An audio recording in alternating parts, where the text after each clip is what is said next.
만약에 나폴레옹의 키가 10cm 더 커서 키에 대한 콤플렉스가 없었다면 어떻게 되었을까요?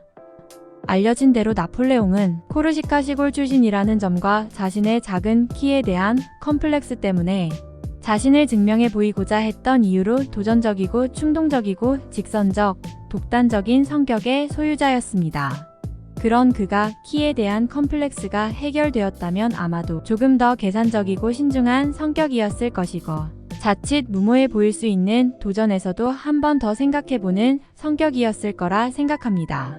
그 전까지 자신에 대한 다른 의견에 대해서 예민하게 반응하며 그것이 자신에 대한 비판이나 공격이라고만 생각하지 않고 그 의견을 한 번 더 듣고 수렴할 수 있는 포용력도 갖게 되었을 것이라 추측합니다.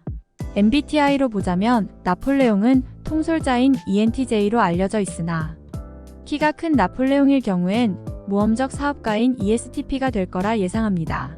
군사 전략에서는 굳이 모험적이고 공격적인 전술로 자신을 증명할 필요성을 느끼지 않았기 때문에 훨씬 더 효과적인 방법을 택했을 가능성이 높습니다. 알려진 대로 자신을 진영의 맨 앞에서 위험에 노출되어 지휘하던 통솔 방식이 아닌 다른 장군들처럼 자신을 지키는 통솔 방식을 택했을 수도 있습니다. 외교적으로도 자신을 무시하지 못하도록 끝없는 정복과 상대를 굴복시키려는 강한 공격보다는 협상을 통한 해결 방법을 택했을 수도 있습니다. 자신에 대한 비판과 평가에 좀 더 침착하고 냉정하게 대응할 수 있었을 것입니다. 아마 그로 인해 주변 다른 지도자 및 국가들과의 긴장 상태가 훨씬 완화되었을 것입니다. 위의 가정들을 토대로 키가 10cm 더 큰 나폴레옹의 일대기를 간략하게 추측하자면 유능한 장군으로서 나폴레옹은 프랑스군을 이끌고 수많은 전투에서 승리했지만 아마 황제가 되지는 못했을 것입니다. 그의 매우 큰 야망에는 작은 키에 대한 컴플렉스가 보상 심리에 대한 원동력이 되었다고 생각되기 때문입니다. 그러면서 프랑스는 여전히 공화국으로 남아있을 것이고 유럽의 정치적인 영향력은 크게 달라졌겠지요. 나폴레옹의 장군으로서 군사적인 능력은 프랑스가 유럽에서 영토와 군사적 영향력을 확장할 수 있게 해주었지만 강력한 왕이 없는 프랑스의 현실은 유럽 국가들의 안정적인 동맹과 외교 관계를 유지하는 데는 그다지 성공적이지 못했을 것입니다. 대신 나폴레옹은 프랑스의 지배력을 유지하기 위해 자신이 할 수 있는 무력과 군사력에 크게 의존했을 것입니다.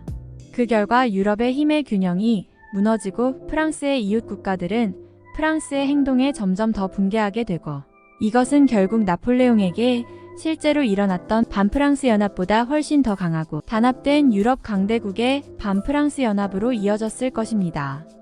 이어지는 전쟁에서 프랑스는 막대한 손실을 입고 결국 획득한 영토의 대부분을 포기할 수밖에 없었을 것이며 당연히 프랑스 공화국은 약화되고 정치체제는 불안정해졌겠지요.